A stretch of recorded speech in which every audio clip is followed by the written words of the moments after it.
पूरी रात बीत चुकी थी, पर अभी भी सुबह होने में थोड़ा वक्त था। मगर फिर भी अवनी की आंखों में नींद नहीं थी। वह फिर से उस डायरी को उसी जगह रख देती है जहां पर वह पहले रखी हुई थी। फिर उस तिजोरी को लॉक लगाकर उस चाबी को स्टडी रूम में जाकर उस बॉक्स में रख देती है। वो वापस आकर ब्लैंकेट से खुद को कवर कर सो जाती है। उसे नींद नहीं आ रही थी। वह बेड पर लेटे लेटे अपने हाथ में रखे उस ब्रेसलेट को देख रही थी। वो कुछ याद करने की कोशिश कर रही थी। अवनी को कुछ देर बाद नींद आ जाती है। वह अपनी मुट्ठी को कसकर बंद कर सो रही थी। इसीलिए देर सुबह जब उठी तब भी वो ब्रेसलेट उसी के हाथ में था। जब मेड नाश्ता लेकर आए तो उसके नोक करने की वजह से अवनी की नींद खुली। अवनी सुबह जल्दी उठना चाहती थी, मगर वह ऐसा नहीं कर पाई क्योंकि वह रात को देर तक जाग रही थी। वह आज ऑफिस भी जाना चाहती थी। उसने सुबह उठकर सबसे पहले अपने हाथ में देखा, अभी भी उसने उस टूटे हुए ब्रेसलेट के पीस को पकड़ रखा था। वह उसे संभालकर ड्रेसिंग टेबल पर रख देती है और फिर आगे जाकर कमरे का दरवाजा खोलती है। अवनी के सामने सर्वेंट नाश्ते की ट्रे लेकर खड़ी थी, मगर अवनी तो अभी फ्रेश भी नहीं हुई थी। वह तो अभी नींद से जागी ही थी। अवनी उस सर्वेंट से नाश्ता टेबल पर रखकर जाने को कहती है। मैन ने अवनी के कहे मुताबिक ट्रे रखकर वहां से चली जाती है। अवनी जल्दी से अपने कपड़े निकाल रेडी होकर नाश्ता कर लेती है। वह जाते जाते अपनी दवाइयां लेना बिल्कुल नहीं भूलती। अवनी वहां से निकलकर सीधा अपने घर की ओर जाती है। इस बार अवनी अयान के घर से पैदल ही गई थी। ना ही उसने अयान की कार को लेना ठीक समझा और ना ही अयान के बॉडीगार्ड को अपने साथ आने देना। अवनी को पहले अयान के घर से बाहर निकलने में डर लग रहा था कि कहीं जाने से अयान उसे कुछ कर ना दे, मगर अब वो उससे इतना गुस्सा थी कि वह चाहती थी अयान भी जाने की वह उसे बिना बताए अपनी मर्जी से कहीं भी आ जा सकती थी। वह उस पर हमेशा रोक टोक नहीं लगा सकता था। जब अवनी घर से निकली तो विला के किसी भी सिक्योरिटी गार्ड ने उसे रोकने की कोशिश नहीं की और ना ही किसी बॉडीगार्ड ने उसके साथ आने की जिद की। वह उसे कुछ भी करने से रोक नहीं रहे थे। ना ही उन्होंने अवनी को अकेले घर से बाहर जाने देने में कुछ कहा। शायद अयान के यही ऑर्डर्स थे।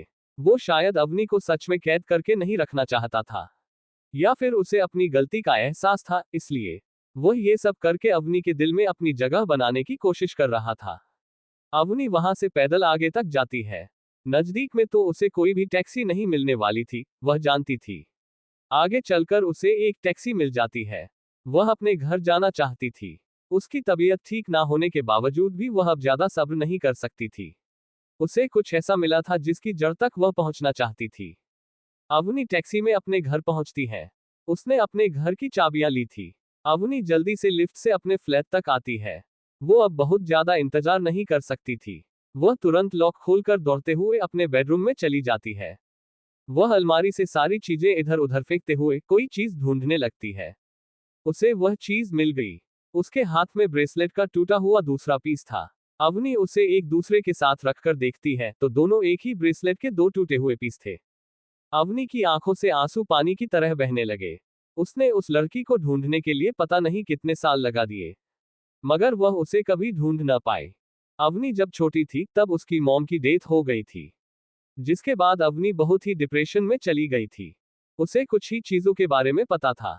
उसे अपने नाम के अलावा और कुछ याद नहीं था, जैसे कि वह सब कुछ भूल गए हो। ना ही उसे किसी का नाम याद था। उसे सिर्फ उस लड़के का नाम याद था, मगर वह तो बचपन में उसे आयु कहकर बुलाती थी। फिर वह अयान को कैसे ही पहचानती। अवनी जब छोटी थी तब वह बहुत ही बेवकूफ सी लड़की थी जो किसी चीज पर ध्यान नहीं देती थी। कुछ याद नहीं था, कम से कम अगर उसे अपने घर का एड्रेस और अपने पापा का पूरा नाम पता होता तब भी वह किसी ना किसी को तो ढूंढ ही सकती थी जो उसे पहचान ले, मगर उसे अपने और आयु के नाम के अलावा और कुछ याद नहीं था। अवनी धीरे धीरे समझ पा रही थी वो जिस आयु नाम के लड़के को ढूंढ रही थी उसका असली नाम आयु नहीं था। आयु तो सिर्फ उसका निकनेम था। वो तो अयान कपूर था। फिर अवनी उसे कैसे ढूंढ सकती थी। उसके दिल में एक अलग सी लहर उठी जो बेपनाह प्यार की थी। वह अचानक ही सोचती है कि वह अयान को जाकर सब कुछ सच सच बता दे। वह उसे गले लगाकर रोना चाहती थी। उसे बताना चाहती थी कि इतने सालों में उसने उसे कितना ज्यादा मिस किया। वो अयान को बचपन से जानती थी। उसे यकीन ही नहीं आ रहा था कि अयान ही वह लड़का है जिसे उसने आज तक बिना मिले प्यार किया। भले ही बचपन में वह लोग बहुत अच्छे दोस्त रहे हो, मगर अवनी ने कभी अयान को नहीं बताया था कि वह उसे पसंद करती थी। अयान ने भी कभी ऐसी कोई बात का जिक्र नहीं किया था। उस वक्त अवनी को ये सब बहुत ही अजीब लगता था। उसे लगा था अगर वह आयु को ऐसा कुछ बोलेगी तो हो सकता है वह नाराज होकर उससे कभी बात ना करे, इसीलिए वह अपनी दोस्ती को ऐसे ही चलने देती है जैसे वह चल रही थी। अयान ने तो रूही को शायद इसीलिए कुछ नहीं बताया होगा क्योंकि रूही उससे छोटी थी। उसे लगा होगा कि वो उसे समझ नहीं पाएगी। पर फिर अचानक वह खुशी मायूसी में बदल गई जब अवनी ने सोचा कि अयान रूही से यानी कि उससे प्यार करता था। तो फिर वह अब अवनी के पीछे क्यों पड़ गया था? क्या अयान उसकी सच्चाई जानता था? मगर अवनी के पास कोई ऐसी कड़ी नहीं थी जिससे उससे जुड़ी सच्चाई कोई जान पाए, क्योंकि अवनी खुद भी अपने बारे में बहुत कम जानती थी। इसका मतलब तो यही होता है कि अयान नहीं जानता था कि अवनी ही रूही थी। अवनी अपने ही ख्यालों में गुम अपने बेड पर बैठ जाती है। वह ध्यान से सोचने लगती है आखिर अयान सच्चा प्यार किससे करता था, रूही से या अवनी से? मगर यह अयान के अलावा और कोई नहीं बता सकता था। जब उसे पता चला था कि अयान वही लड़का था जिसे वह चाहती थी और अयान भी उसे पसंद करता था, जिसके पीछे वो आयु आयु बोल पूरा दिन घूमा करती थी। मगर अब वह उस लड़की से प्यार नहीं करता था, अब वह अवनी से प्यार करता था। मगर अवनी भी तो वही लड़की थी, बस अयान उसे पूरी तरह जानता नहीं था। पर फिर भी अवनी समझ नहीं पा रही थी कि उसे खुश होना चाहिए या दुखी। वह खुद के लिए खुश थी क्योंकि उसे जिंदगी में 2 बार प्यार हुआ और वह दोनों ही एक ही इंसान से। इससे ज्यादा उसके लिए अच्छा क्या ही होता? अवनी के दिमाग में यही सब ख्याल चल रहे थे जिससे उसका सर भारी हो गया। फिर उसने सोचा जब वह खुश है तो अयान भी खुश होगा, क्योंकि उसने भी तो रूही और अवनी दोनों से प्यार किया और वह दोनों ही एक इंसान थे, तो वह जरूर खुश होगा। ये सब बहुत कॉम्प्लिकेटेड था। ये सोचते हुए अवनी अपनी जगह से खड़ी हो जाती है जैसे वह जाकर अयान को सब कुछ एक्सप्लेन कर देगी। मगर फिर रूम से बाहर निकलते ही अवनी के दिमाग में अभी कुछ वक्त पहले की यादें ताजा हो गई। साइको और खतरनाक अयान कपूर जो उसके साथ जैसा जी में आए वैसा बिहेव करता है। अगर वह खुश हो तो अवनी को भी खुश रखता है, अगर वह नाराज हो तो अवनी के लिए सारी चीजें नर्क के समान बना देता था। अवनी ने फिर भी उसे प्यार किया, जो प्यार अब शायद नफरत की हद पर खड़ा था, जो प्यार न बन के नफरत बनने वाला था। अवनी को खुद पर ही शर्मिंदगी होने लगी। आखिर वह उस राक्षस के प्यार में कैसे पड़ सकती थी? अवनी मायूस होकर रुक जाती है। वह अयान को ये सारी बातें बताने का ख्याल छोड़ देती है। भले ही वह उसके बचपन का प्यार हो, मगर अयान ने उसके साथ अच्छा नहीं किया था। वह सजा के काबिल था, ना ही कि प्यार। उसने अवनी के साथ सही नहीं किया। जैसे जैसे अवनी इस बात को गहराई से सोचती है, वैसे वैसे उसके दिल में अयान के लिए गुस्सा ज्यादा से ज्यादा बढ़ता जाता है।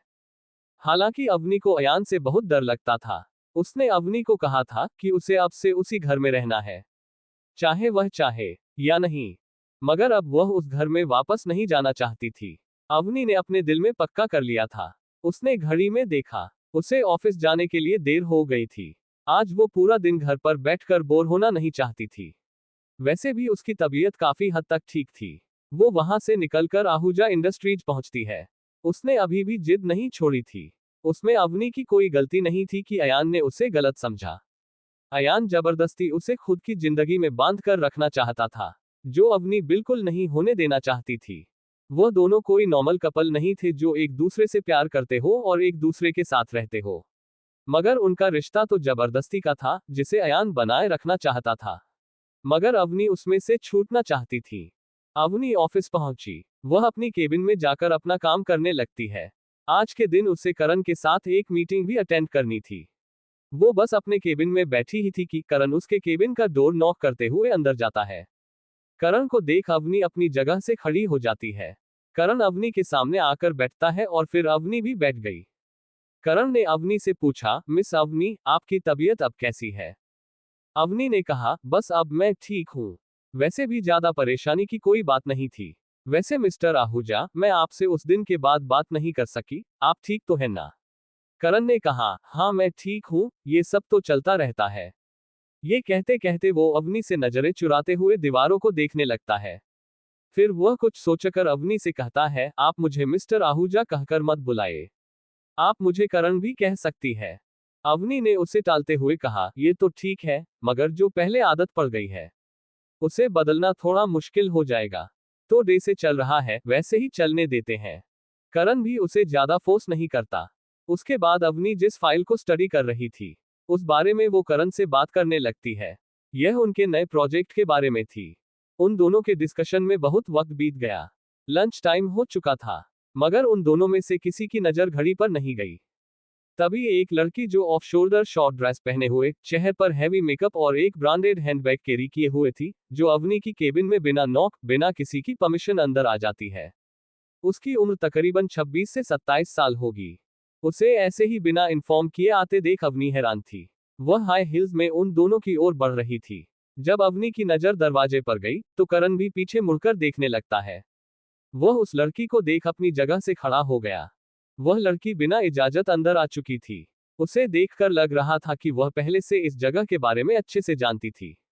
जैसे ही वो करण के पास पहुंची, वह करण को जोर से गले लगा लेती है। करण ने हैरान होते हुए कहा, व्हाट ए सरप्राइज। टीना, तुम इंडिया कब आई? मगर टीना ने इसका जवाब नहीं दिया। वह करण से अलग होते हुए मजाक मजाक में उसके सीने पर अपने हाथों से मारते हुए कहती है, वो सब छोड़ो करण, मैंने तुम्हें पूरी ऑफिस में ढूंढा, मगर तुम मुझे कहीं नहीं मिले। जब तुम अपने केबिन में नहीं थे, तो मुझे लगा तुम लंच करने गए होगे, पर तुम तो मुझे यहाँ मिले। क्या कोई इंपॉर्टेंट डिस्कशन चल रहा था? मैंने तुम लोगों को डिस्टर्ब तो नहीं कर दिया? ये कहते हुए टीना अवनी की ओर देखती है। अवनी बिना किसी रिएक्शन उन दोनों के सामने खड़ी थी। वह लड़की करण की दोस्त लग रही थी, मगर अवनी को कोई फर्क नहीं पड़ रहा था। करण ने कहा, नहीं कुछ नहीं, बस हम तो कंपनी के बारे में डिस्कस कर रहे थे, आने वाले कुछ नए प्रोजेक्ट के बारे में।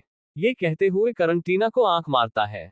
उन दोनों की मस्ती अवनी को समझ में नहीं आ रही थी।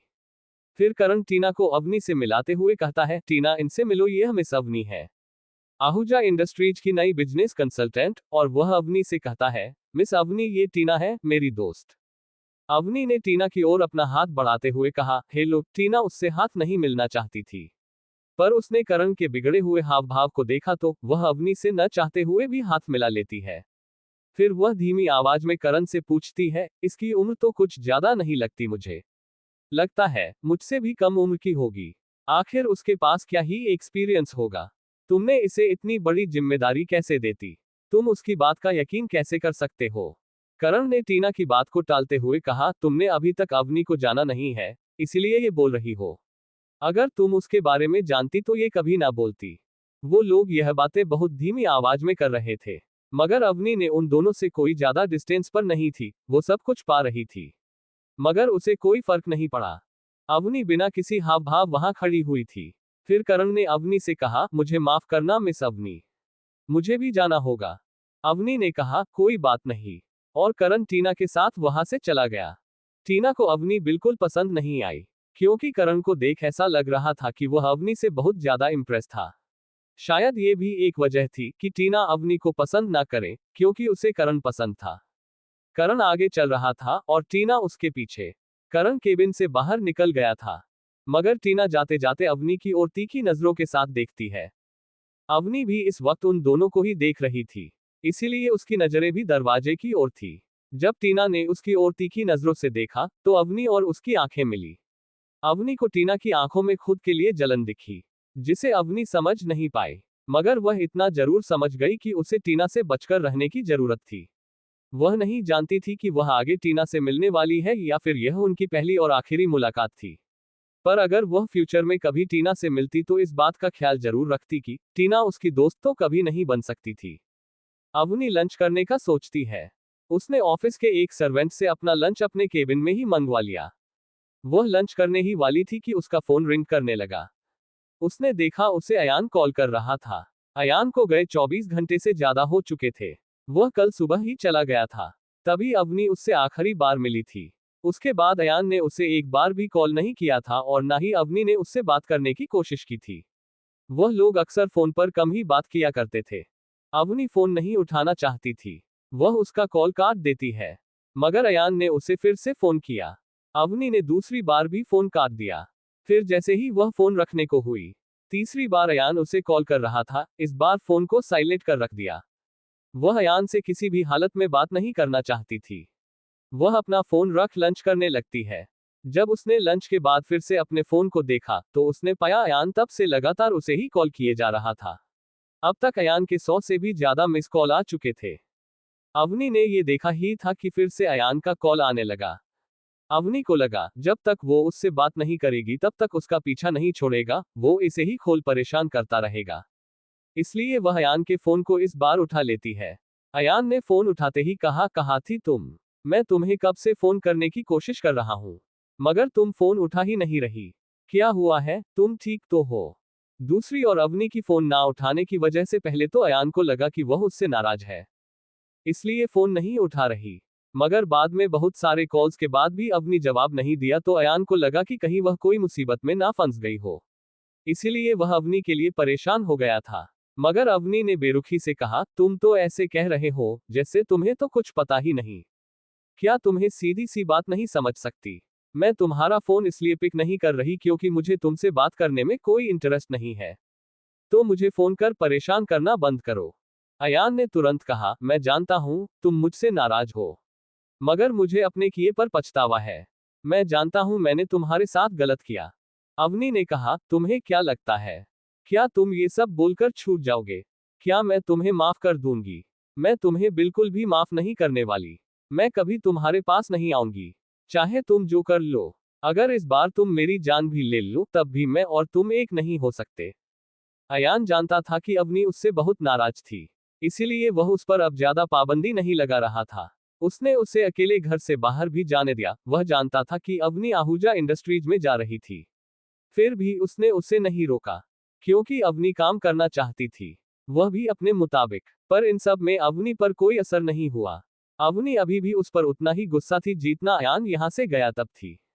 इससे आगे अवनी ने उसे कुछ भी बोलने का मौका नहीं दिया। वह फोन ही काट देती है। उसने फोन काट कर अयान को ब्लॉक कर दिया। आज अवनी ने बहुत ही हिम्मत वाला काम किया था।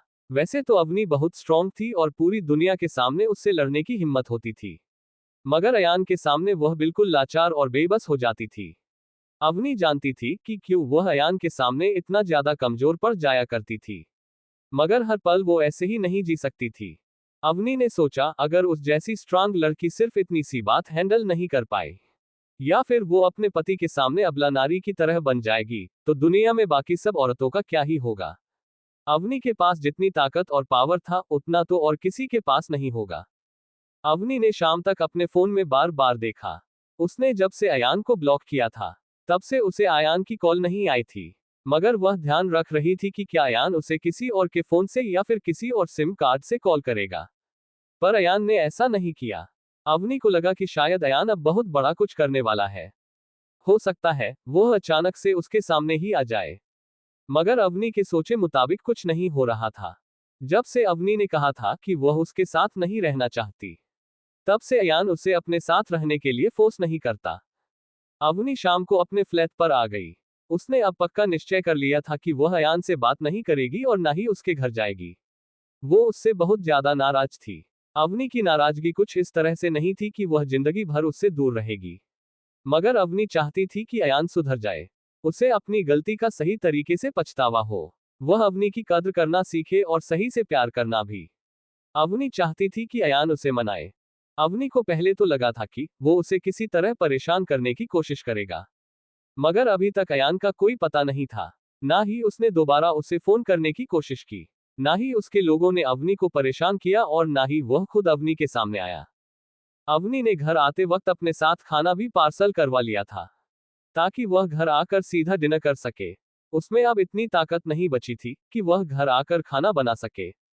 वह बहुत थक चुकी थी।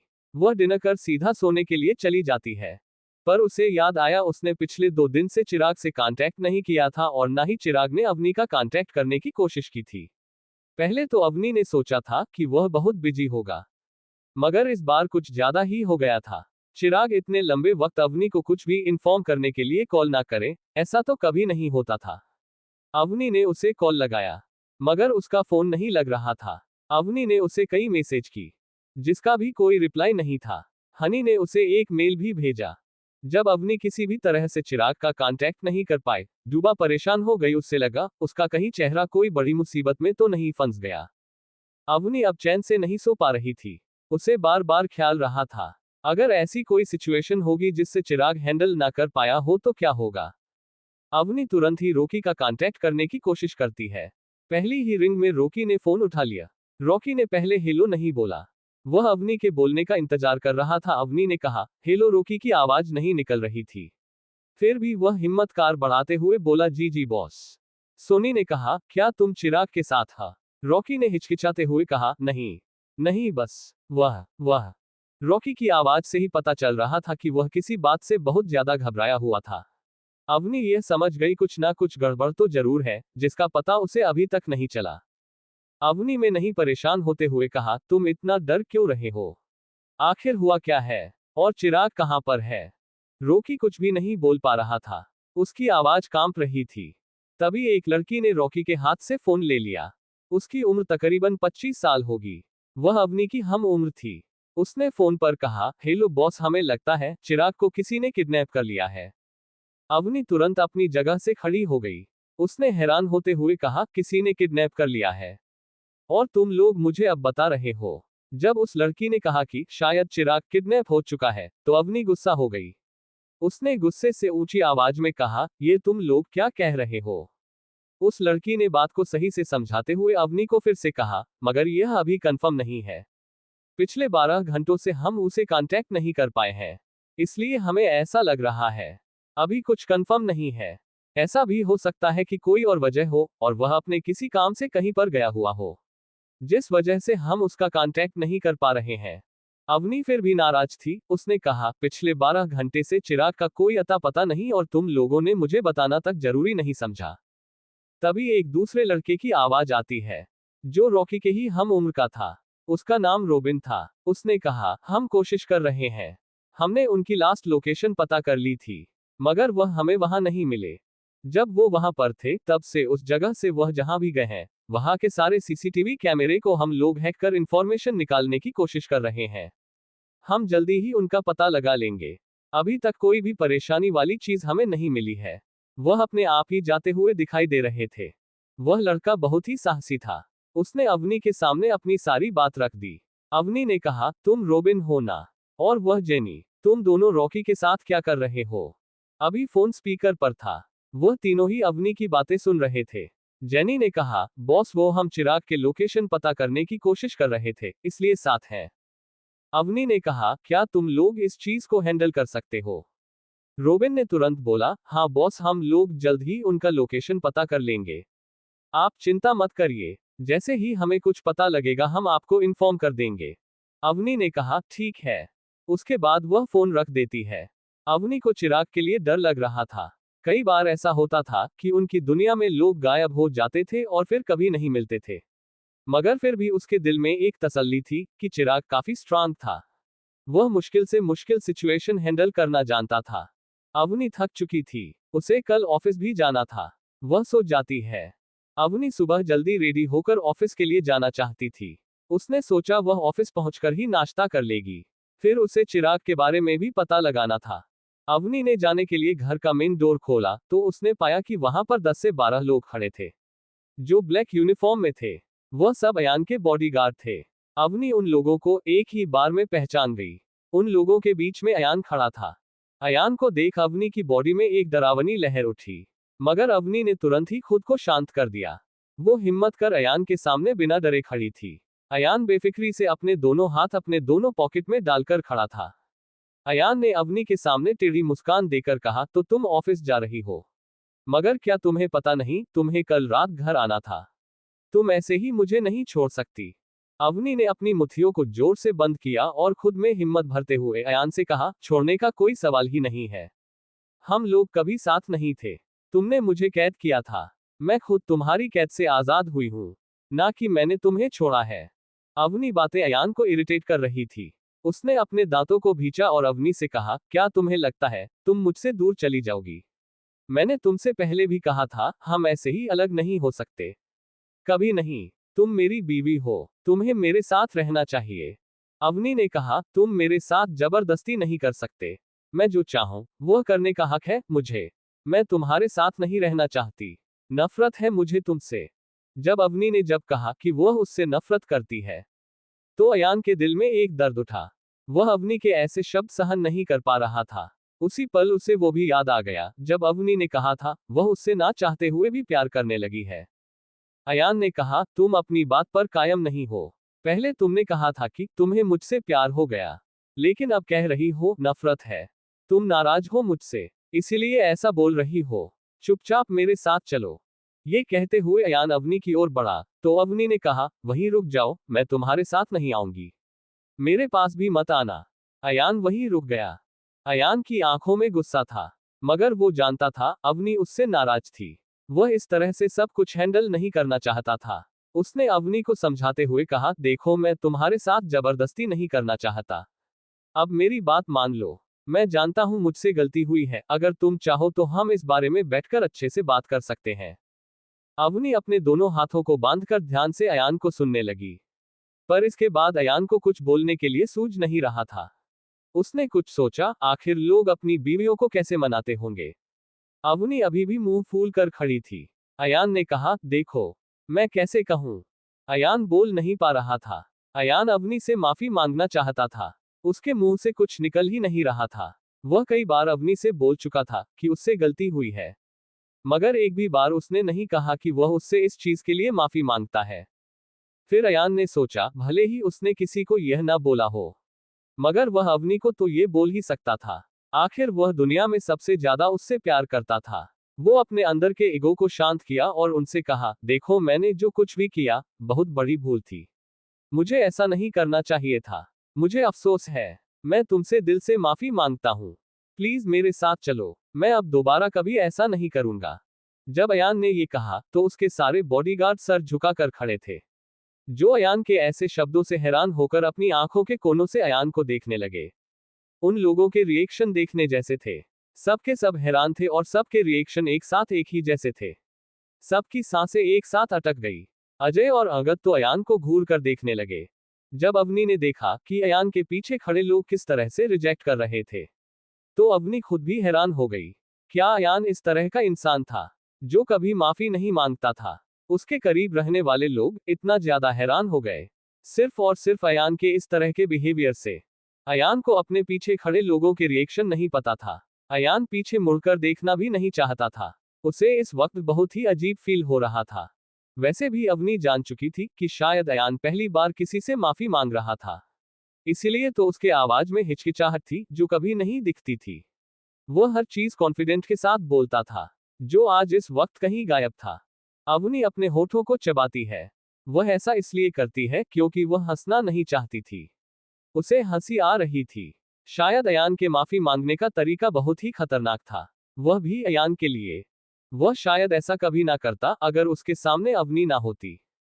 मगर उसकी गलती इतनी भी कम नहीं थी कि अवनी उसे एक ही बार में माफ कर दे। भले ही वह अयान से प्यार भी करती थी, मगर वो उसे अच्छे से सबक भी सिखाना चाहती थी, ताकि वह दोबारा उसके साथ इस तरह का बिहेव करने के बारे में सोचे तक नहीं। अवनी अयान को छोड़कर चारों ओर देखने लगती है। फिर वह अपनी नजरें घुमाकर अयान की ओर देख एक लंबी सांस छोड़ती है, और फिर कहने लगी, तुम खामखा मेरा और तुम्हारा टाइम वेस्ट कर रहे हो। मुझे देर हो रही है। मेरा रास्ता छोड़ो। ये कहकर अवनी साइड से निकलने की कोशिश करती है। अवनी के ऐसे रूखे बिहेवियर से अयान गुस्सा हो गया। वैसे भी उसे गुस्सा बहुत आता था। उसने तुरंत ही अवनी को रोकते हुए उसकी बाजू से उसे पकड़ लिया और अपने दांत भींचते हुए गुस्से से कहा, मेरे सामने इस तरह के नखरे दिखाना बंद करो। मैंने कहा ना, एक बार जो भी हुआ उसे भूल जाओ और चलो मेरे साथ। तुम्हें एक बार में बात समझ में नहीं आती क्या? इससे अवनी की आंखों में भी गुस्सा आने लगा। उससे एक पल के लिए तो लगा था कि अयान उसे मनाने की पूरी कोशिश कर रहा था, मगर ऐसा नहीं था। अयान फिर से उसी तरह गुस्सा होकर उसके साथ जबरदस्ती कर रहा था, ताकि वो उसकी बात मान ले। मगर इस बार तो उन्होंने ठान ली थी, वह अयान से हारेगी नहीं। अवनी ने सबके सामने चिल्लाते हुए कहा, यही यही दिक्कत है तुम्हारी। जब होता है, तुम्हें अपनी मर्जी चलानी होती है। तुम्हें जो दिल में आए वह तुम करते हो, और मुझसे भी यही एक्सपेक्ट करते हो कि मैं भी वही करूं जो तुम चाहते हो। मगर ऐसा कभी नहीं होगा। तुम हर बार मुझ पर अपने ऑर्डर्स नहीं थोप सकती। मैं गुलाम नहीं हूं तुम्हारी। अवनी अयान पर बुरी तरह चिल्ला रही थी। अयान के लिए यह बात नई नहीं थी। पहले पहले जब उन लोगों की नई शादी हुई थी, तब अवनी अयान की सच्चाई नहीं जानती थी और अयान ने भी उसे कुछ नहीं बताया था। उस वक्त भी वो उस पर गुस्सा हुआ करती थी। वो उस पर ऐसे ही चलाया करती थी, मगर अयान खुद को शांत रखता था। मगर अब अवनी अयान के बारे में सब कुछ जान गई थी। वह जानती थी अयान कितना खतरनाक था। फिर भी वो अयान के सामने ऐसा बिहेव कर रही थी। अयान ने तुरंत उसकी बाजू को छोड़ दिया। गुस्से की वजह से और चिल्लाने की वजह से अवनी की सांसें भूल गई थी। वह बड़ी बड़ी आंखों से अयान को घूर रही थी। वहां खड़े सारे लोग अवनी के लिए डर रहे थे। उन लोगों को लगा कि अयान अब अवनी को नहीं छोड़ेगा। अयान के साथ कभी किसी ने इस तरह से बिहेव नहीं किया था। अवनी लिटरली उस पर चिल्ला रही थी। अयान ने अपने गुस्से को शांत करने की कोशिश की। वो अवनी पर ज्यादा गुस्सा नहीं करना चाहता था। वह जानता था अवनी पहले से ही उससे नाराज थी। अगर वह उसके साथ बुरा बिहेव करेगा तो अवनी और ज्यादा नाराज हो जाएगी और उसे मनाना उतना ही मुश्किल हो जाएगा। अयान कुछ लंबी लंबी सांसें लेकर पीछे मुड़ता है और अपना सर रगड़ता है। फिर वह अवनी की ओर देखता है और उससे कहता है, देखो मैं तुम पर गुस्सा नहीं करना चाहता।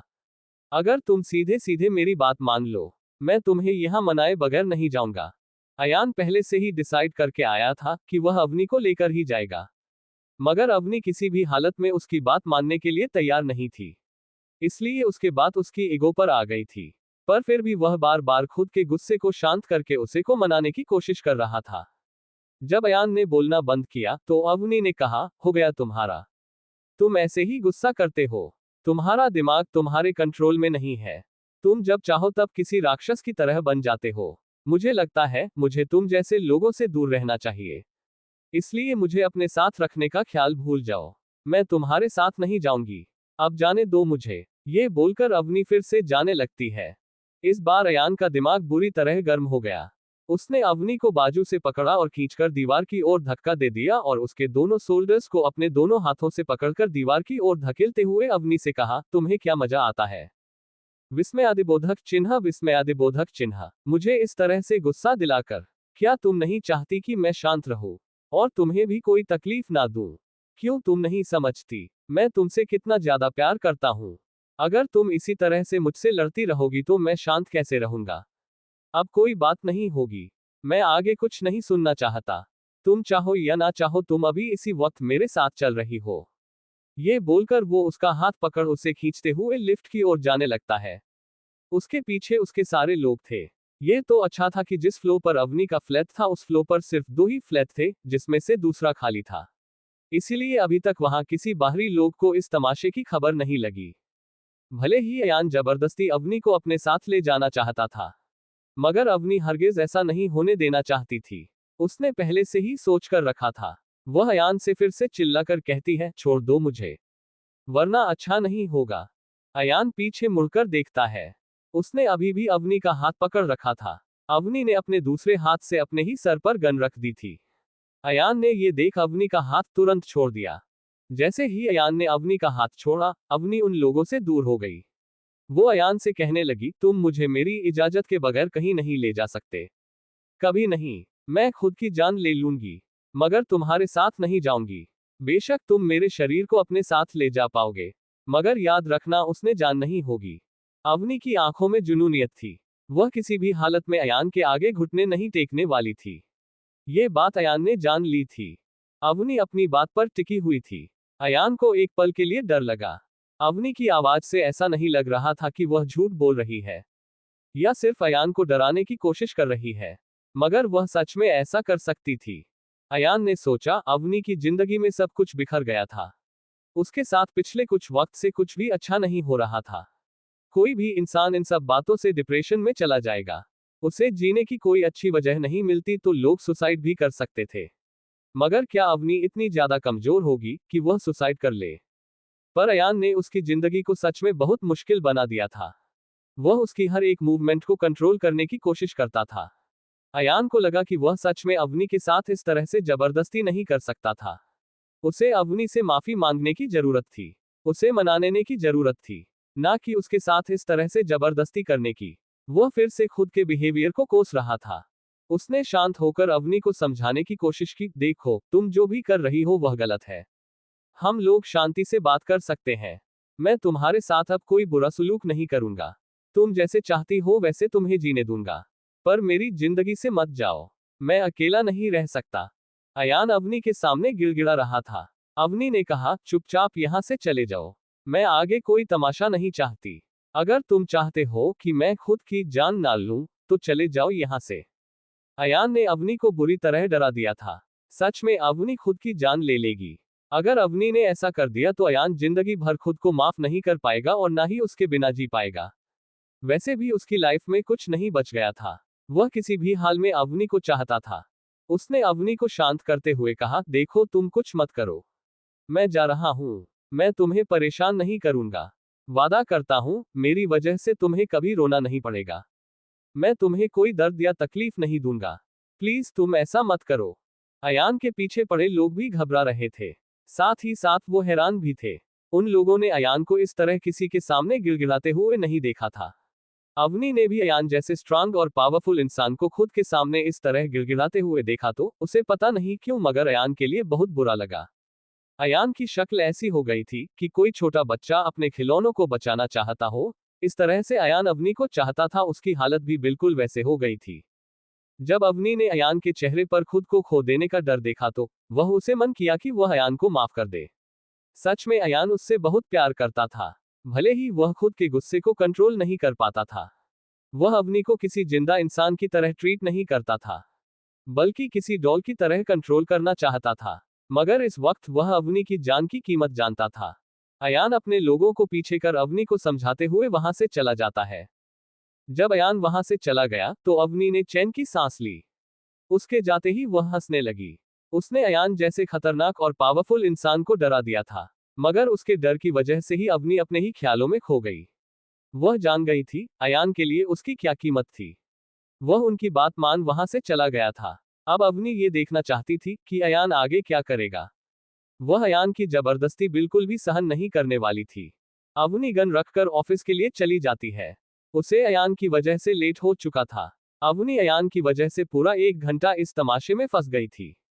अयान से निपटने के बाद अवनी ऑफिस चली जाती है। वो जल्दी से चिराग के बारे में भी पता लगाना चाहती थी। वह ऑफिस पहुंचकर अभी अपनी केबिन में बैठी ही थी। वह अपना फोन निकाल रॉकी को फोन लगाने वाली थी कि तभी उसे सामने से उसकी फोन आने लगी। रॉकी ने थोड़ा खुश होते हुए अवनी से कहा, बॉस चिराग भाई वापस आ गए हैं। उन्हें कुछ नहीं हुआ है, वो बिल्कुल ठीक है। हम लोग खामखा परेशान हो रहे थे। तभी चिराग रॉकी से फोन ले लेता है। चिराग ने अवनी से कहा, बॉस परेशानी की कोई बात नहीं है। वह सिर्फ कुछ लोगों से मनमुटाव हो गए थे, जो अब सॉल्व हो चुके हैं। अब परेशानी की कोई बात नहीं है। चिराग की आवाज बहुत ही उदासी भरी थी, मगर वह ये सब बड़े ही कॉन्फिडेंस से बोल रहा था। अवनी को कुछ गड़बड़ लगी। अवनी ने पूछा, अच्छा सब कुछ ठीक हो गया है? तो चिराग ने कहा, हाँ बॉस, और वह सारी प्रॉब्लम भी सॉल्व हो चुकी है जिसके लिए मैं यहाँ आया था। इसलिए अगर आप कहें तो मैं वहां आपके पास आ जाता हूँ। मैं ये सब कुछ वहां से हैंडल कर लूंगा। चिराग के आवाज से पता चल रहा था कि वह क्या चाहता था। अवनी ने कहा, जैसा तुम चाहो, मुझे कोई परेशानी नहीं है। मगर तुम ठीक तो हो ना? अवनी को कहीं ना कहीं उसके लिए चिंता भी थी। चिराग ने कहा, जी बॉस, मैं बिल्कुल ठीक हूँ। उसके बाद अवनी फोन रख देती है।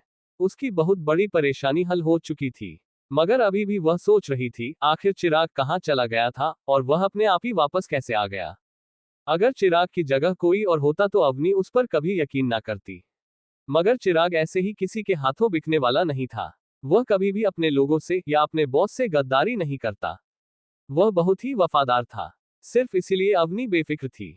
अब अवनी को कोई परेशानी नहीं थी। वह आराम से अपने केबिन में ही ब्रेकफास्ट कर काम शुरू कर देती है। उसे किसी काम से चलते करण की केबिन में जाना पड़ रहा था। वह कुछ फाइल्स लेकर उसे डिस्कस करने के लिए वहां चली जाती है। उसे अभी भी बहुत कुछ जानना बाकी था, जिन सब के बारे में वह करण पूछकर अपने डाउट सॉल्व कर रही थी। करण अपने लैपटॉप में कुछ काम कर रहा था। अवनी के आने के बाद वह लोग कल के बाकी डिस्कशन को आगे बढ़ाते हैं। कल की तरह ही आज टाइम कैसे निकल गया उन दोनों को पता ही नहीं चला। करण का फोन साइलेंट था और वाइब्रेशन पर भी नहीं था, इसलिए उसे पता नहीं चला था। किसी 7 स्टार होटल में बैठी एक लड़की उसे बार बार कॉल कर रही थी, मगर जब करण ने उसकी कॉल की रिप्लाई नहीं दी तो बहुत गुस्सा हुई। वह बिना कुछ ऑर्डर किए ही वहां से चली आती है। वह तकरीबन पिछले आधे घंटे से वहां पर बैठी हुई थी। अंत में डिस्कशन खत्म हुआ। करण ने अपनी घड़ी में देखा, फिर अवनी के चेहरे की ओर देखा और उससे से कहा, ओह सो सॉरी, हमें आज भी बहुत ज्यादा देर हो गई। एम सॉरी, मेरा ध्यान ही नहीं गया, लंच के लिए बहुत देर हो गई है। करण ने सोचा एक बार वो अवनी को लंच के लिए पूछे, पर उसकी हिम्मत नहीं हो रही थी। जब वह अवनी को अपने घर डिनर के लिए ले गया था तो उसने पाया अवनी को वो ज्यादा पसंद नहीं आया था कि करण उसके साथ कुछ ज्यादा ही घुलने मिलने की कोशिश करे। लंच का याद करते ही करण के दिमाग में कुछ आया। उसने किसी से प्रॉमिस किया था कि आज का लंच उसके साथ करेगा। उसने पहले ही एक रेस्टोरेंट में बुकिंग कर ली थी, पर करण वहां गया ही नहीं। करण कुछ आगे सोचता उससे पहले ही वो लड़की गुस्से में करण के केबिन में बिना नोक किए ही आ जाती है। वह करण से बहुत ज्यादा नाराज थी। वो लड़की और कोई नहीं, टीना थी। दरअसल करण ने टीना को प्रॉमिस किया था, वह उसके साथ लॉन्च करने वाला था। टीना पहले से ही वहां पहुंचकर करण को बहुत सारे कॉल कर चुकी थी। वह करण ने किसी का भी रिप्लाई नहीं दिया। वो देता भी कैसे, उसका फोन में साइलेंट था। टीना को अपने सामने देखकर करण घबरा गया। वो एक लड़की को वादा करके भूल गया था। उसे ऐसा नहीं करना चाहिए। ये तो बहुत बुरी बात थी।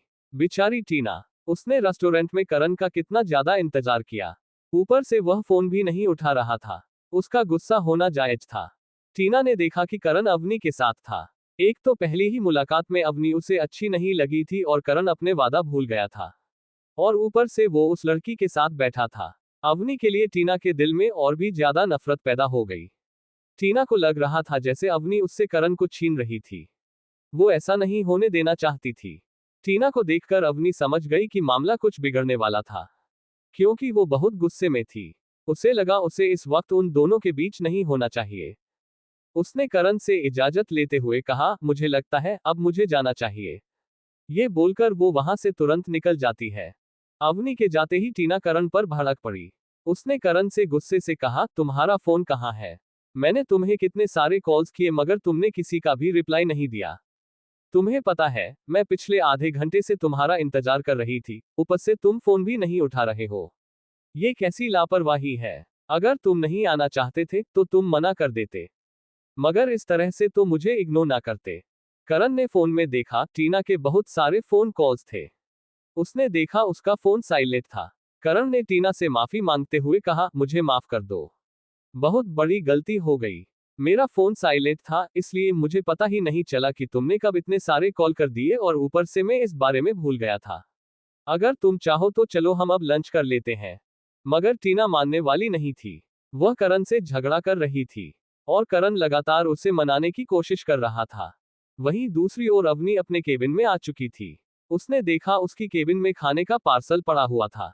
साक्षी, जो कि अवनी की असिस्टेंट थी, वह भी आई हुई थी। अवनी ने सवालिया नजरों से साक्षी की ओर देखा। डे से पूछना चाहती थी, आखिर ये कहाँ से आया? तो साक्षी उसे समझते हुई, मैडम आपके लिए भेजा है तो मैंने उसे यहाँ रख दिया। अवनी को दूर से ही उस पार्सल पर लगे लोगों से पता चल गया कि वह खाना उसके लिए किसने भेजा होगा, क्योंकि वह खाना वहीं से पैक होकर आया था, जिस होटल का खाना अवनी को बहुत ज्यादा पसंद था। अवनी जानती थी, यह बात अयान को पता थी। उसने पहले भी ऐसा किया हुआ था। अवनी पहले तो सोचती है कि वह खाना नहीं खाएगी, मगर वह फिर भी टेबल के पास आकर बैठ जाती है और पार्सल को खोलती है। उसमें से बहुत अच्छी खुशबू आ रही थी। अवनी उसे कैसे मिस कर सकती थी? उसने सोचा, अगर वह खाना फेंक देती है तो ये बहुत बुरा होगा। दुनिया में ऐसे कई लोग हैं जिन्हें एक वक्त का खाना भी नसीब नहीं होता, और वह इस तरह से खाना वेस्ट नहीं कर सकती थी। और अब तो वह खुशबू को लेकर छोड़ भी नहीं सकती थी। फिर उसने सोचा, अयान थोड़ी ना उसे देख रहा था। वह डिस्पोजेबल प्लेट में अपने लिए खाना निकालती है। जैसे ही उसने पहला निवाला लेने के लिए मुंह खोला, वैसे ही उसके फोन में एक नोटिफिकेशन आए।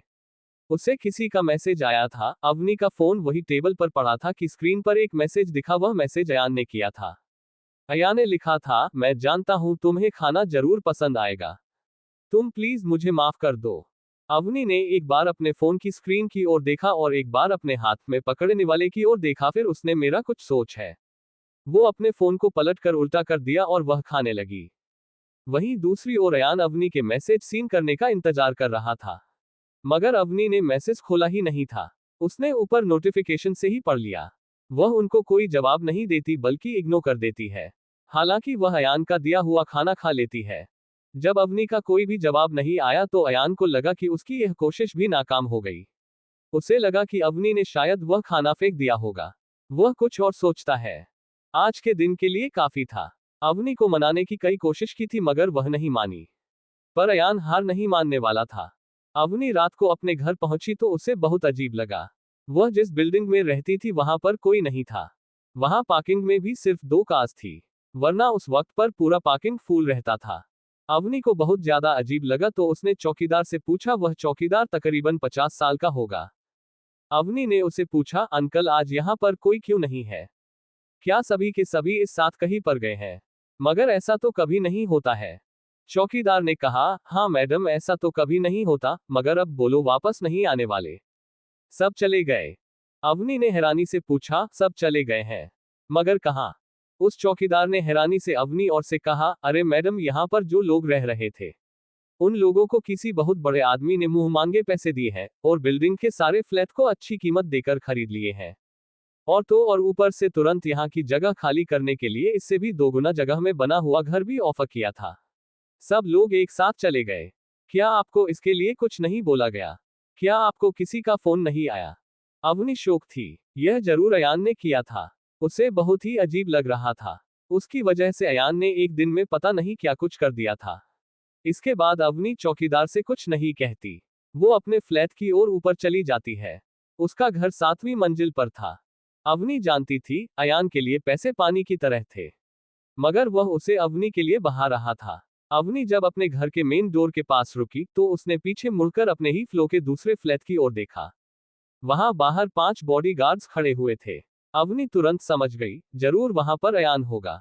अवनी का ख्याल गलत नहीं था। वह अयान उस फ्लैट में बस अभी अभी ही शिफ्ट हुआ था। वैसे तो वह ज्यादा कुछ लेकर नहीं आया था, सिर्फ अपने कुछ कपड़े और डेली यूज का सामान ही लेकर आया था। अवनी बस उस और देख ही रही थी कि एक सर्वेंट बाहर आया। शायद वह सर्वेंट अयान के घर की सफाई कर रहा था। अब सब कुछ साफ हो चुका होगा, इसीलिए शायद वह वहां से जा रहा था। जब दरवाजा थोड़ा खुला तो अवनी को एक्साइटमेंट हुई। उसने झांक कर देखा तो उसने पाया कि सामने लिविंग रूम में सोफे पर अयान बैठा हुआ था। वह अपनी एक टांग पर दूसरी टांग चढ़ाकर फोन में कुछ कर रहा था। अवनी का शक यकीन में बदल गया, वो अयान ही था। अवनी सोचने लगी अब वह क्या करेगी। वह तो हर तरह से अयान से बचने की कोशिश कर रही थी, मगर अयान सच में उसके पीछे हाथ धोकर पड़ा था। वह अब यहाँ पर शिफ्ट हो गया, ये कोई छोटी मोटी बात नहीं थी। अयान का घर कितना बड़ा था, अवनी ने सोचा वह यहाँ पर कैसे एडजस्ट करेगा। अयान ने ऐसा एक भी बार नहीं सोचा था। वह अवनी के लिए जो भी कर सकता था वह हर सब कुछ करने की कोशिश करता था। जब आधे से दरवाजे से थोड़ी दूर खड़े किसी को झांकते हुए अयान ने देखा तो वह अपनी नजर वहां पर घुमाता है। उसे सामने अवनी दिखी। उसके चेहरे पर मुस्कुराहट आ गई। अवनी तुरंत ही नजरें चुराकर वहां से भागते हुए तुरंत अपने घर का दरवाजा अनलॉक कर अंदर घुस जाती है और तुरंत दरवाजा बंद कर देती है। जब अवनी ने पाया कि सामने वाले घर पर अयान ही था, तो वह अचानक हड़बड़ाकर अपने घर में घुस गई और दरवाजा फटाक से बंद कर लिया। उसकी सांस फूलने लगी थी। वह अपने सीने पर हाथ रख खुद को शांत करने की कोशिश करती है। फिर वह अपनी आंखें बंद कर सोचती है कि उसने कैसी बच्चों जैसी हरकत की थी। वह खुद पर ही हंसने लगती है। अयान उठकर खड़ा हो गया। वह जब तक अपने घर के दरवाजे तक पहुंचा तब तक अवनी ने दरवाजा बंद कर दिया था। अयान अवनी के घर के बंद दरवाजे की ओर देख रहा था। वो वापस आ गया, वो जानता था। अवनी इस वक्त तो उसे बिल्कुल भी भाव नहीं देने वाली थी। सुबह का वक्त। अवनी रेडी होकर ऑफिस के लिए निकलना चाहती थी, मगर उसे डर था अगर वह घर से बाहर निकली और उसका सामना अयान से हो गया तो कहीं अयान फिर से कुछ गड़बड़ ना कर दे। अवनी ने पहले धीरे से दरवाजा खोला। उससे अयान के घर के बाहर उसके बॉडीगार्ड दिखे, मगर अयान कहीं बाहर नहीं था और उसका डोर भी बंद था। अवनी रिलैक्स होकर बाहर आ जाती है। जैसे वह बाहर आई वह चौंक गई। उसके दरवाजे पर बहुत सारे रेड रोज के बुके पड़े हुए थे, जो बहुत बड़े बड़े और खूबसूरत थे। उसे देख अवनी के होठों पर मुस्कुराहट आ गई। उसने मुस्कुराकर उसे उठाया। वह खुशी से उसे सहलाने लगी, मगर तभी उसे याद आया कि उसके लिए आखिर ऐसे लाल गुलाब कौन भेज सकता है। उसे दूसरा कोई ख्याल लाने की जरूरत नहीं थी। वह सीधे सीधे समझ सकती थी कि यह अयान ही भेजे होंगे। उसने आसपास देखा, मगर अयान वहां कहीं नहीं था। शायद उसने बहुत सुबह ही इसे रखवा दिया होगा। उस बुके में एक छोटा सा नोट था। अवनी ने उसे खोलकर पढ़ा। उसमें सिर्फ एक वर्ड लिखा था, सॉरी। अवनी को बहुत खुशी हुई। उसका दिल पिघल रहा था, मगर वह अभी भी अयान को माफ करने वाली नहीं थी। वह अपने होठों की मुस्कुराहट को चौड़ी होने से रोकती है और अपने दांतों से अपने निचले होंठ को थोड़ा सा काटती है। वह हंसना नहीं चाहती थी। वह जानती थी जब से वह बाहर आई थी, अयान के बॉडीगार्ड्स उसकी ओर ही देख रहे थे। कहीं वह लोग अवनी की हरकतों के बारे में अयान को ना बता दे। अवनी ने जैसे वहां कुछ देखा ही ना हो, उस तरह से उस बुके को फिर से नीचे जमीन पर रख दिया। मगर इस बार उसने वह बुके अपने घर के दरवाजे से थोड़ा साइड रखा था। वो बाहर आकर घर को लॉक कर जल्दी से वहां से निकल जाती है। अवनी खामखा घबरा रही थी। उस वक्त अयान बाहर नहीं आया। वैसे वह जानता था कि यह अवनी के ऑफिस जाने का वक्त था, मगर वह उसके सामने नहीं आना चाहता था। अवनी जल्दी से ऑफिस पहुंचकर अपना काम करने लगती है। उसे आज एक मीटिंग भी अटेंड करनी थी। ये बहुत जरूरी था। इससे वह आहूजा इंडस्ट्रीज को सिंघानिया कंपनी के साथ कंपटीशन में लाना चाहती थी, जिससे वो आहूजा इंडस्ट्रीज को जिता सके और सिंघानिया कंपनी को पीछे छोड़ पाए। वो अनन्या और राहुल को हराना चाहती थी। करण आहूजा बहुत ही नर्वस था। वैसे तो अवनी ने उसे अपने साथ कंपटीशन करते देखा था, तब वह बहुत ही कॉन्फिडेंस के साथ होता था। अवनी ने आज जाना कि हर बार जो दिखता था ऐसा नहीं होता था। वैसे तो करण बहुत ही नर्वस था, मगर वो फिर भी बार बार खुद को कॉन्फिडेंट दिखाने की कोशिश कर रहा था। बाहरी किसी इंसान के सामने वह अपनी नर्वसनेस जाहिर नहीं होने देना चाहता था। यह मीटिंग एक बड़े होटल में थी। अवनी ने पहले से करण को बहुत सारी तैयारी करवाई थी। फिलहाल तो सिर्फ अपनी करण के साथ जा ही रही थी, बाकी उसका वहां पर कोई काम नहीं था। वहां पर पहुंचकर वो कई लोगों से मिले, मगर अवनी और करण दोनों ही जानते थे उन लोगों से डरने की कोई जरूरत नहीं थी। अवनी का आइडिया उन सबसे आगे होगा। राहुल अपने असिस्टेंट के साथ वहां पर आया हुआ था। हालांकि अनन्या वहां पर उसके साथ नहीं आई थी। वो अभी भी घर पर ही थी। उसे ऐसे सारे काम जैसे चीजों में इंटरेस्ट ही नहीं आता था। अगर उसे ये सब कुछ पहले दिमाग में बैठता तो वह कभी तो अपने पापा के साथ उनके ऑफिस जाकर कुछ सीखने की कोशिश ना करती।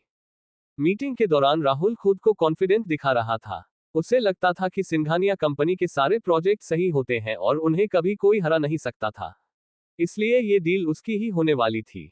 मगर ऐसा हर बार नहीं होता। वह ये चीज भूल गया था कि जब ये होता था, उस वक्त अवनी सिंघानिया कंपनी की ओर से लड़ती थी, मगर इस बार किसी और के साथ थी। और हुआ भी वैसे ही। अवनी ने करण का भरोसा टूटने नहीं दिया। आज पहली बार करण सिंघानिया कंपनी से जीता था, वो भी सिर्फ अवनी की वजह से। वो बहुत ज्यादा खुश था। आज पहली बार उसे अपने सबसे बड़े राइवल से जीतने का मौका मिला था। सब लोग करण आहूजा की तारीफ कर रहे थे। वहां से निकलने के बाद करण बहुत खुश था। वह किसी और से बात कर रहा था, तब अवनी अकेली खड़ी थी। तो पीछे से किसी ने उसे पुकारा, एक्सक्यूज मी। अवनी ने पीछे मुड़कर देखा तो वह राहुल था। राहुल बहुत गुस्से में था क्योंकि वो हार गया था, और वह भी सिर्फ और सिर्फ अवनी की वजह से। वह अवनी को तंज कसते हुए कहता है, किसी ने सही कहा था, घर का विभीषण लंका ढाए, और तुमने ये कहावत आज सच भी कर दी। राहुल की बात सुन अवनी नाराज नहीं हुई। वह हंसने लगी। उसने हंसते हुए राहुल से कहा, सच कहा है तुमने। ये तो होना ही था, मगर यह मत भूलना, उसमें गलती विभीषण की नहीं थी। लंका के बर्बाद होने में गलती सिर्फ रावण की खुद की थी। राहुल अवनी से बहस में जीत नहीं सकता था। ये बात वो अच्छी तरह जानता था। वह अपने पैर पटकते हुए वहां से चला गया। आज वह बहुत ही इरिटेट था क्योंकि वह अवनी से हार गया था। राहुल अवनी से बहस में जीत नहीं सकता था। ये बात वो अच्छी तरह जानता था। वह अपने पैर पटकते हुए वहां से चला गया। आज वह बहुत ही इरिटेट था क्योंकि वह अवनी से हार गया था।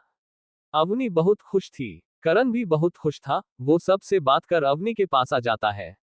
उसने अभी कुछ देर पहले राहुल को अवनी के पास देखा था, इसलिए वह तुरंत अवनी के पास आ जाता है। मगर तब तक राहुल वहां से जा चुका था। राहुल के चेहरे के एक्सप्रेशन देख वो समझ गया था कि राहुल बहुत नाराज था और गुस्से में भी। राहुल के चेहरे से ही पता चल रहा था कि वह कितना नाराज और गुस्से में था, तो उसे देख करण आहूजा अवनी के पास आता है। मगर तब तक राहुल वहां से जा चुका था।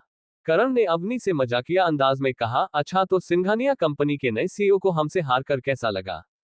खुशी हुई कि नहीं? अभी भी उसके मजाक को आगे बढ़ाते हुए कहती है, अब बिल्कुल होनी ही थी। बहुत खुश होकर गए हैं।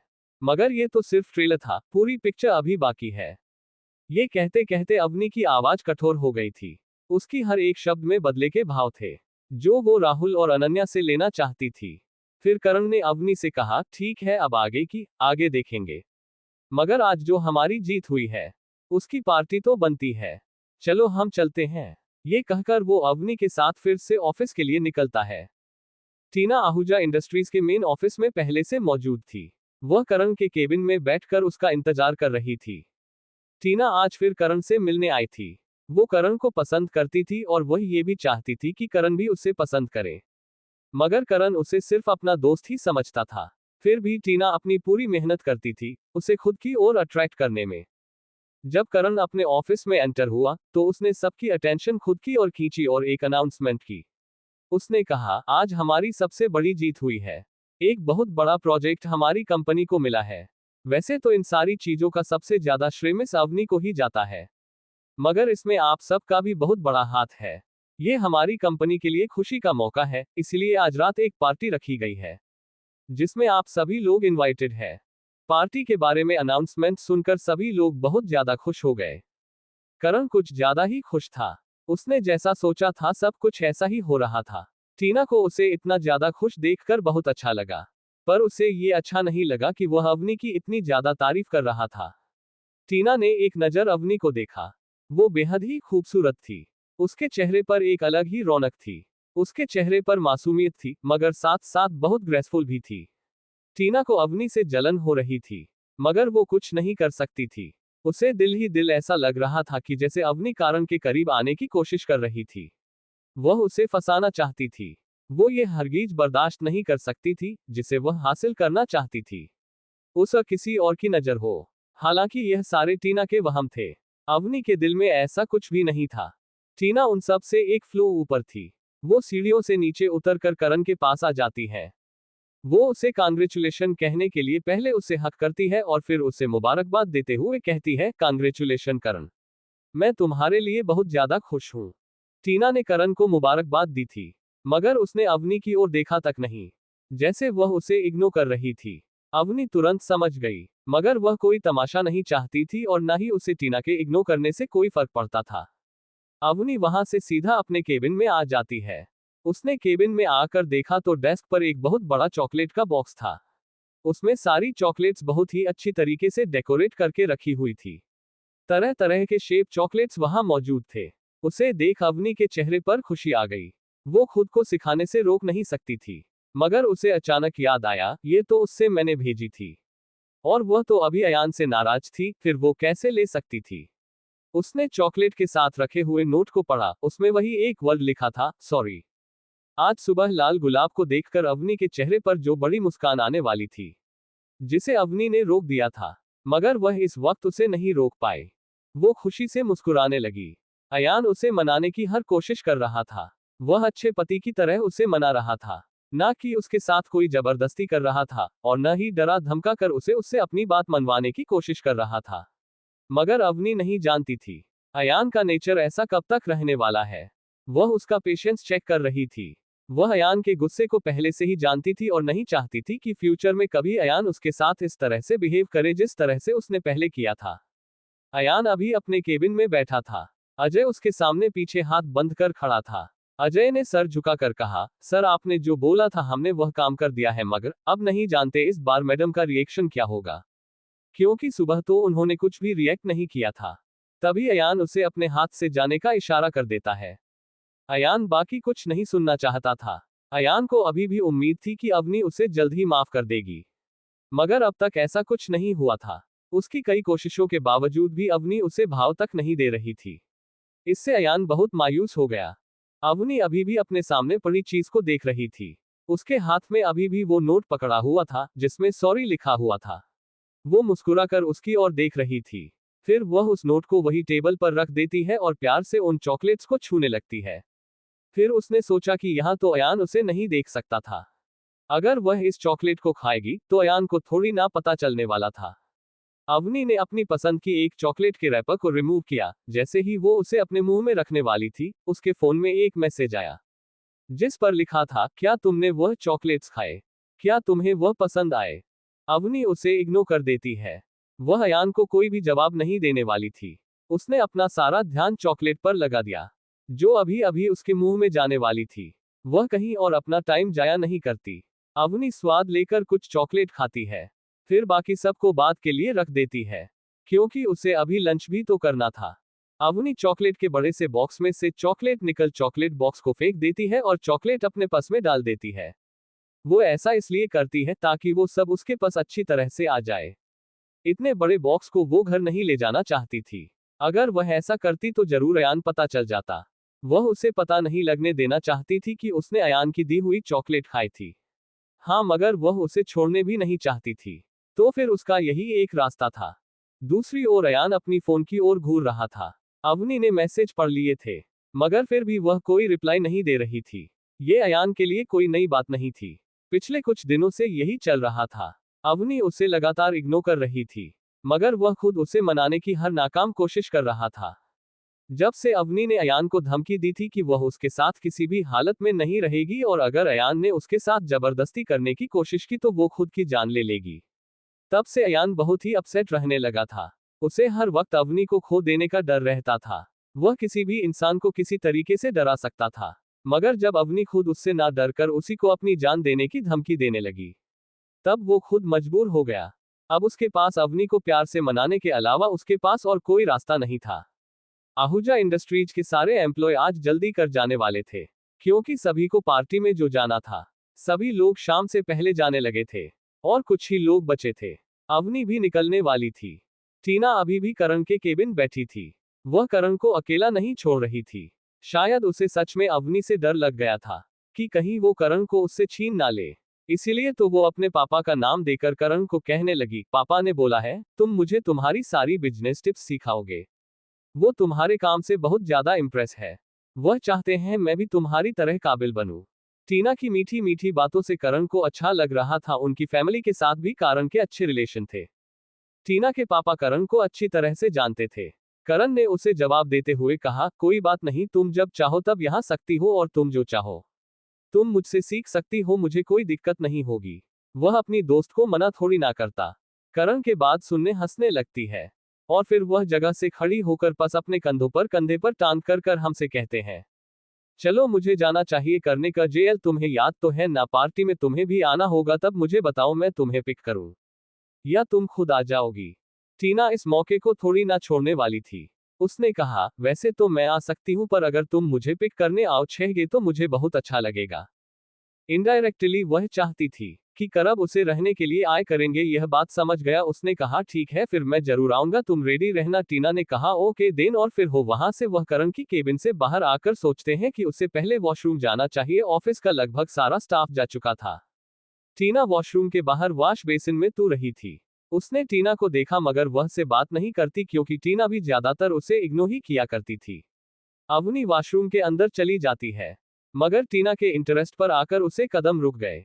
उसके दिमाग में एक ख्याल आया। वह फिर से अंदर जिसमें अवनी थी, वह बहुत ही धीरे से साथ आती है कि कोई सुन भी ना पाए और साथ में बहुत ही धीरे से बिना किसी आवाज किए उसका दरवाजा बंद कर देती है। अवनी को इस बात का पता भी नहीं चला। टीना ने बहुत सोच समझकर ही किया था।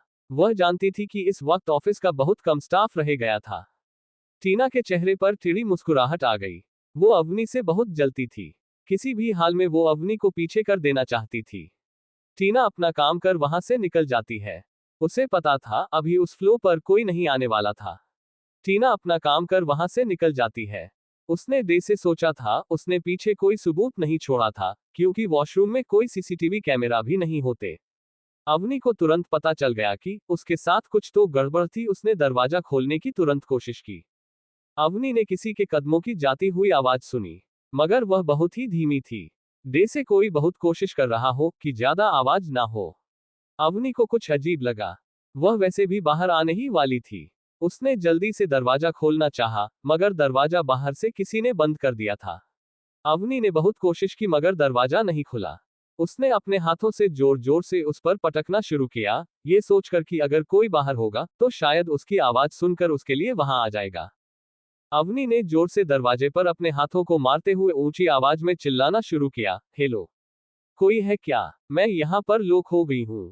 प्लीज कोई मेरी हेल्प कर दो। कोई है क्या? मैं यहाँ पर लॉक हो गई हूँ। Help me, help me. मगर अवनी की आवाज सुनने वाला कोई नहीं था। हालांकि उसकी आवाज को टीना ने दूर से सुना था, जो काफी कम थी, मगर वह जानती थी कि यह तो होना ही था।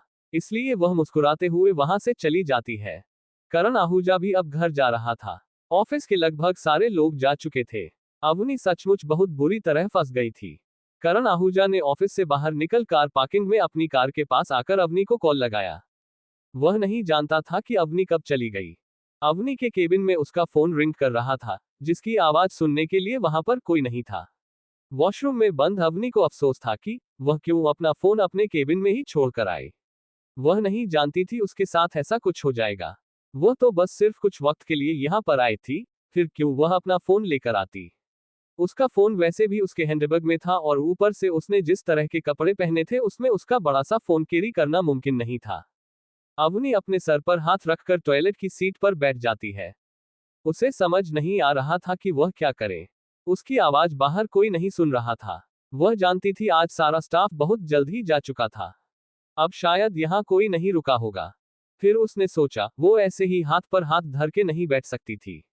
उसने डोर को खोलने की बहुत कोशिश की, मगर वह कुछ ना कर सकी। बाहर से स्टॉपर बंद था। उसने डोर पर बहुत ज्यादा ताकत लगाई, मगर यह कुछ कम ही था। अवनी स्ट्रॉन्ग तो थी, मगर इतनी ज्यादा भी नहीं। दूसरी ओर अयान बहुत ही कश्मकश में था। अवनी उसे इग्नोर ही कर रही थी। वो जो भी करे उसका अवनी पर जैसे कोई असर ही नहीं हो रहा था। सुबह भी उससे कोई रिप्लाई नहीं दिया। अयान बार बार अपने लास्ट मैसेज को देख रहा था। अवनी ने उसे पढ़ लिया था, मगर फिर भी उसने कोई जवाब नहीं दिया। अब अयान से सब्र नहीं हो रहा था। वो अवनी को कॉल करता है, मगर अवनी उसका फोन नहीं उठा रही थी। और उठाती भी कैसे? अवनी के पास तो उसका फोन था ही नहीं। वह तो बस अकेले ही अवनी के केबिन में बजे जा रहा था। अयान ने कई कॉल्स किए, मगर उसे अवनी की ओर से कोई भी रिस्पांस नहीं मिला, तो वह मायूस हो गया। उसे लगा पहले की तरह अवनी उसे इग्नोर कर रही थी। शायद उसने अयान के फोन को देखकर अपना फोन ही साइलेंट कर दिया होगा। अवनी लगातार अपने बाजू से अपने पूरे शरीर की ताकत लगाकर दरवाजे पर मार रही थी। उसने बहुत कोशिश की। एक समय ऐसा आया जब दरवाजे का स्टॉपर टूट गया। अवनी ने राहत की सांस ली। वो बाहर आ चुकी थी। वैसे तो वो जगह बहुत ही साफ सुथरी थी, मगर था तो वॉशरूम ही। अवनी वहां आराम से बैठकर किसी की राह नहीं देख सकती थी कि कब कोई आएगा और उसे बाहर निकलेगा। वह खुद वहां से निकलना चाहती थी। उसकी हालत खराब हो चुकी थी। उसकी सांस फूल गई थी और उसकी बाजू में भी थोड़ा बहुत दर्द होने लगा था। उसके चेहरे पर पसीना आ गया था। उसने वह वॉश बेसिन के सामने खड़े होकर आईने में खुद को देखा। वह खुद को थोड़ा फ्रेश करती है। वो बाहर निकलने के लिए वॉशरूम के मेन डोर की ओर बढ़ती है। उसे पहले अजीब लगा, वह भी बाहर से लोग था। अवनी का सर चकराने लगा। अवनी ने खोलने की कोशिश करते हुए बड़बड़ाया, ओह नो, और नहीं, मैं अब ऐसे नहीं झेल सकती। ऑलरेडी उसके बाजू में बहुत ज्यादा दर्द था। दरअसल जब उस डोर को बंद कर टीना मैन डोर के पास आकर सोचती है, इसे भी बंद कर देना चाहिए, ताकि अवनी की आवाज कहीं बाहर तक ना जाए। इसी वजह से वह इस डोर को भी बंद कर देती है। अवनी जानती थी अब वहां कोई नहीं होगा, इसलिए अब वह चिल्लाकर अपनी ताकत वेस्ट नहीं करती। वह जानती थी सभी जा चुके हैं। अब तक तो अगर कोई होता तो उस दरवाजे की टूटने की आवाज से कोई ना कोई तो आ जाता। अगर कोई नहीं आया इसका मतलब साफ साफ वह कोई नहीं था और वो बिल्कुल अकेली उस वॉशरूम में बंद हो गई थी। अवनी पीछे मुड़कर दरवाजे से टिक कर खड़ी हो जाती है। बड़े से वॉशरूम में वह बंद हो चुकी थी। उसके पास उसका फोन भी नहीं था। वह अपने घुटनों पर अपना चेहरा रखकर सिकुड़कर बैठ जाती है। वो काफी वक्त तक ऐसे ही बैठी रही। फिर उसके पेट से कोई आवाज आई, घुड़िक धुदुक, कुरुक कुरुक। उसे भूख लग रही थी। अगर अपनी कोई बच्ची होती तो वो रोने ही लगती। वह अकेली थी। वह बंद हो चुकी थी और ऊपर से भूख भी लगी थी। उसकी हेल्प करने के लिए कोई नहीं था। अयान एमबी कॉल किए जा रहा था, उसका फोन अभी पिक ही नहीं कर रही थी। इस बार तो लास्ट टाइम से भी ज्यादा मिस कॉल थे। अवनी ने फिर भी फोन नहीं उठाया। अयान को कुछ ठीक नहीं लगा। उसे लगा जैसे कहीं कुछ गड़बड़ ना हो। उसे लगा कि उसे खुद ही अवनी के पास जाना चाहिए। ये सोचकर वह अवनी के घर जाने के लिए निकलता है।